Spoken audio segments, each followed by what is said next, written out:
ఇప్పుడు నీ మెళ్ళో తాళి కట్టి నీ మొగుణ్ణి కాబోతున్నాను. ఆ అధికారంతో కొట్టాను.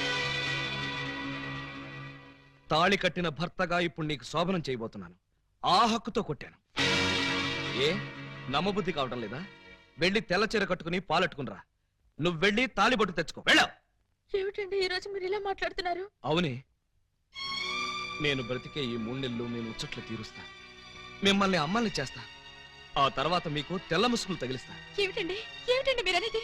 3 నెలల్లో మీరు చచ్చిపోతారా? ఏ నెల్లోపలే చంపేద్దాం అనుకుంటా? అయ్యో అవేం మాట్లాడండి. బాధపడుతున్నావా? అయినా నీకు బాధ ఎందుకే? గోడవతల శ్రీలంకాడు ఉన్నాడు, గోడవతల గబ్బర్ సింగ్ ఉన్నాడు. ఏమండి నీకు మాత్రం తక్కువేంటి? కిరాణా కొట్టు కిరణ్ గాడు, బీడీ కొట్టు బాబురావు.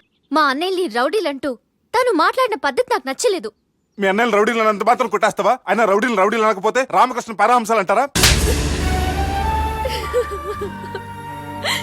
మీ దృష్టిలో వాళ్ళు రౌడీలే కావచ్చు, కానీ వాళ్ళు నా అన్నలు. అమ్మ పెంపుకు తెలియని నాకు అన్నయ్యలే అన్ని. నన్ను కొట్టి మీరు ఏడుస్తున్నారేంటి?